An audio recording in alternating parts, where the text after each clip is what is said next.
All right, beauties and gents, we are back. Episode 11, Rise of the Kings podcast. The fellas are back, but now we are going into our happy hour special version of this podcast. All the fellas got their special drink going on. What you drinking on? I got Buffalo Trace whiskey. Buffalo Trace whiskey, one of my favorites. Yeah. Hey, what you drinking on? Some Bombay?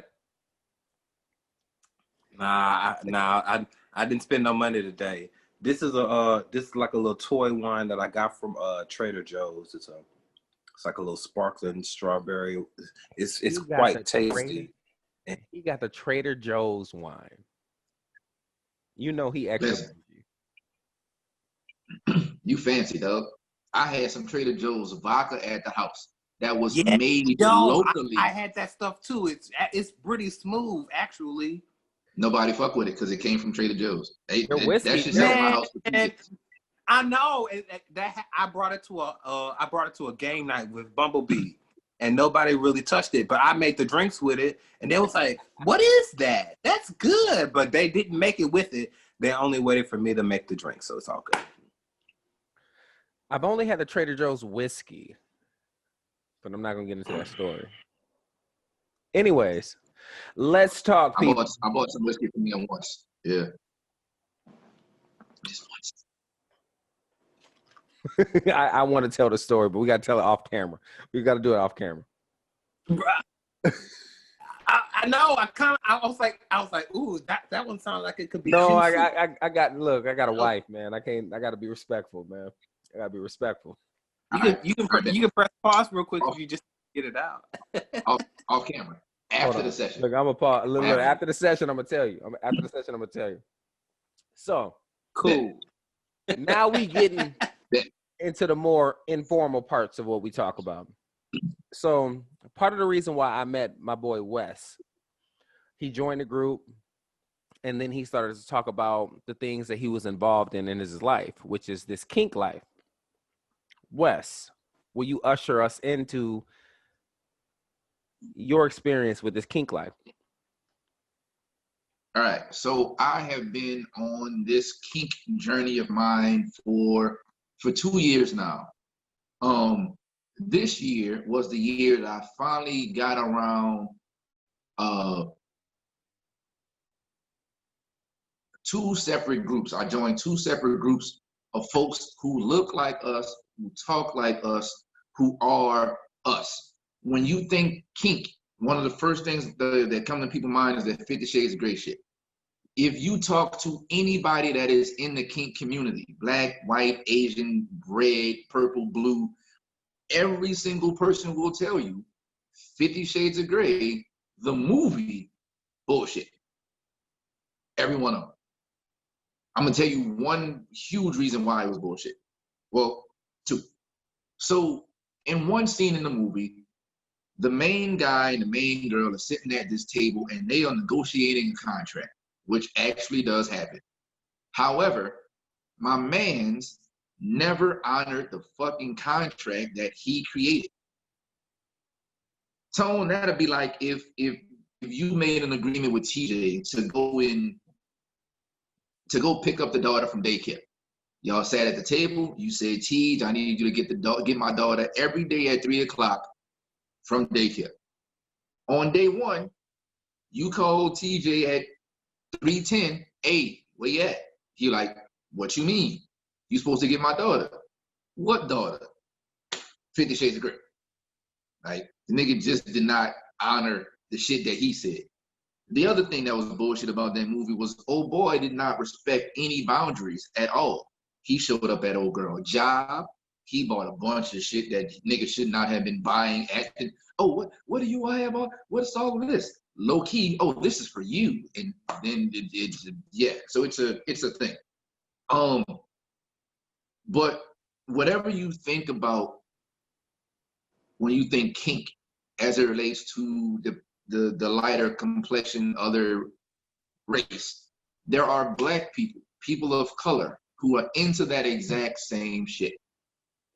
Excuse me. At the moment, I don't want to call myself a rigger, which means that I like rope and I like hanging shit up. But I am a rope enthusiast. I am learning the different knots and how to tie people and like chest harnesses and all of this shit. Now, when you think about it on the surface level, that's some wild shit. Wes, you a wild boy if you want to learn how to tie people up. Here's how you flip it. This is what I told my kids. This is what I told my neighbor's kids. I don't like guns. So if a nigga break in my house, what am I supposed to do? Run to the cop down the street and be like, hey, somebody's in my house? Or magically tie this nigga up with rope and then go to my cop neighbor down the street and go, I got somebody in my house. Which one sounds better? The fucking one with the rope, right? So it's Something's going on with your sound. We can't hear you as well. Oh shit. I say, wait, I didn't do anything different. I literally did nothing different. It's probably your con. I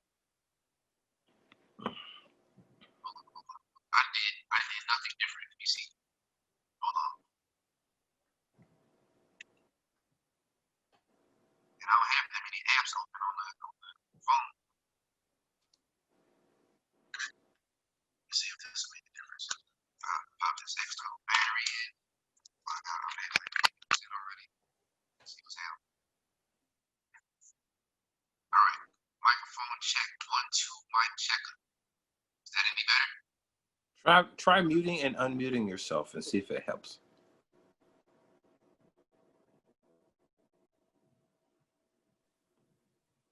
All right. That's the unmuting my mic and then bringing that video back as well. I literally did nothing different just now. I didn't even touch my phone. We can hear you as well. Can you log off and log back on? I'll do that. Because we want to hear you the right way. Gotcha. Go ahead, TJ. You know, I'm gonna make mention of some curiosities I've had, but I'm gonna wait for him to finish his story first. Give me 2 minutes of what TJ's thinking. You know, I just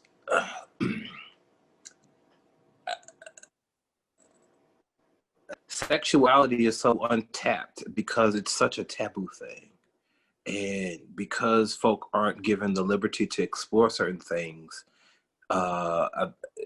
there's a lot of things that people could do that people might even like or be even curious of that they'll never allow themselves to experience because of preconceived notions. And if I like this, then what does that make me? How does that define? It's very intriguing. And when people have the liberty to do some exploration, you know, you get stories like this. And so I'm very intrigued right now. I'm gonna say that. I'm waiting for him to come back. I have a question of sorts. But I gotta. All right. How we? All right, you're back. You're back. All right, so keep going with your story, Wes. All right. So, long story short, because I tend to get off on tangents. Long story short. Me too. There are tons of Black people who have no shame in their sex game when it comes to what they like. And even if your primary kink, what gets you off, isn't the act of sex, there are a million other things within this community that will turn you on and get you hooked and all of that. One of the biggest components about the kink in the lifestyle is communication and consent. You need both of those to thrive in this world. So asking for permission for something as simple as sometimes giving somebody a compliment, like that shit seems trivial in a vanilla, in a non-kink environment. Like, damn, I gotta ask permission so I could tell you you look good in a dress, but in the kink environment, sometimes it's necessary, it's reassuring. I mean, I can give you a compliment, but why am I complimenting you if you didn't want it, right? You know what I'm saying? You could look at it from a standpoint of not just men and women, but I'm gonna focus on that. I mean, you see a woman that look good, immediately in your mind it's like, damn, you fine as a motherfucker. That's unwarranted. You dig? That's an unwanted advance. But in the kink world, it's, can I tell you how good you look in that dress? Yes, you may. You killing that shit. Now I got permission to give you all the fucking compliments in the world right now, buck your head up, make you feel good right quick. So it's just yeah, man, consent and communication. Like I've been learning a lot, particularly this year, as I've been on this journey to navigate the kink world and figure out more things about myself and what I like and things like that. So it helps. Yeah, it's helpful and it's freeing because it opens up a lot of communication that I had not had prior to trying to be in the lifestyle. Well, not trying to, but being in the lifestyle. Yeah, but while you were trying to fix your audio, I was just telling Tony, I was like, man, there's a lot of things that Black people have not explored because of there's a notion of like how improper certain things are, and because of that, they don't allow themselves to be free and things that they might actually find a liking to. I was telling Tony that, you know, I think whenever we explore a kind of like a uncharted territory for us, I feel like we always find a way to make enhancements to that environment because our input is always revolutionary as Black people. You know, like when I think about it like the Tiger Woods effect. The Serena Williams effect in tennis. You know, like whenever we dominate a certain thing, we dominate it on a whole nother level. You know, we bring nuances to the game that weren't always there. But it requires the freedom to do that exploration. That being said, I was going to ask you, like, what gave you the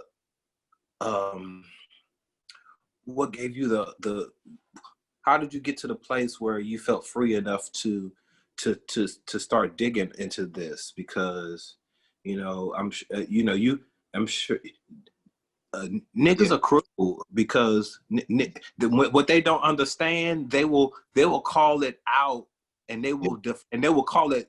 They'll be very derogatory with how they feel about it, and it only come out of their ignorance. So. Yeah. Like, what gave you the courage? I had been interested in the lifestyle for God knows how long, but because of my Christian upbringing and trying to make sure I did things the right way, it was all. I looked at it all sideways. I looked at all of that sideways. One of my older cousins. You felt dirty, didn't you? One of my older cousins. Primarily hangs around and dates white people.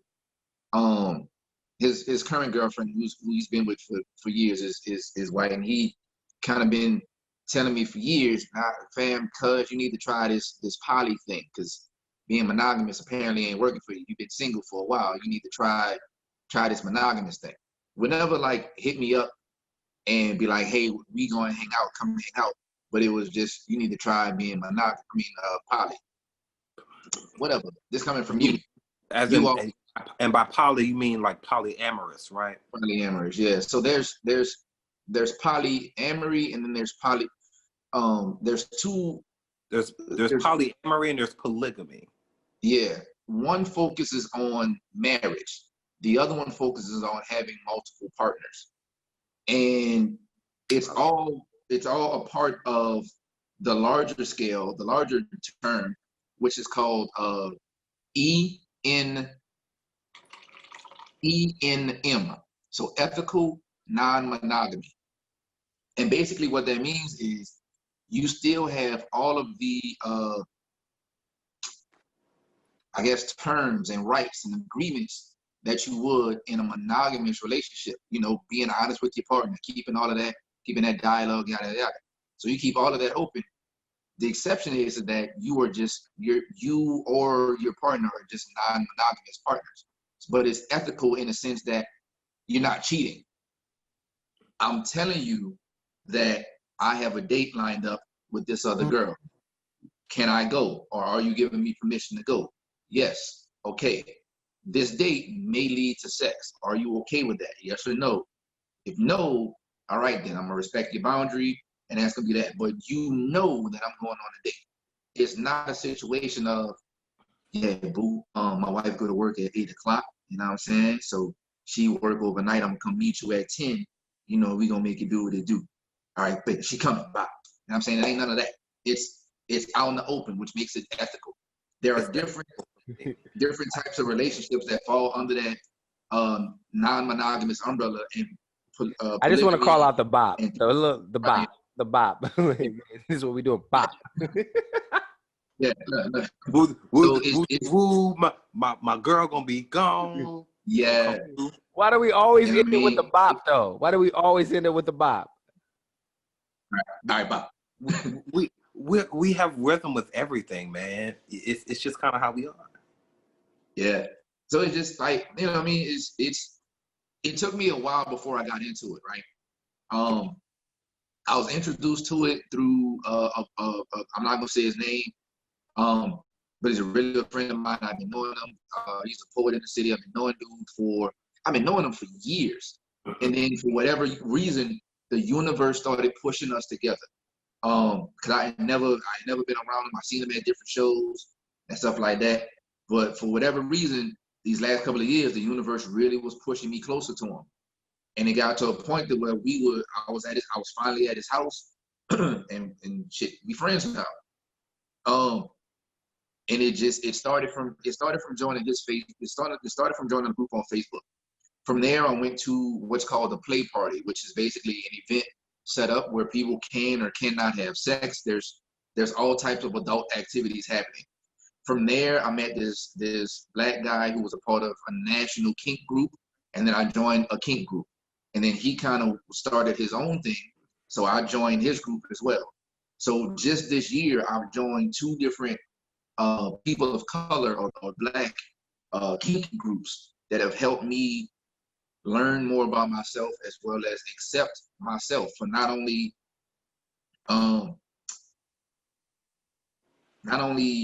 liking different types of sexual things, but they also help me to grow and accept the fact that I am a black man who has been diagnosed with the skin rash known as genital herpes. And it's been 3 years since my original diagnosis, but it took quarantine, it took me being in the kink group, and it took a fucking mental breakdown for me to finally get to a point to where I accepted myself for having literally a skin rash.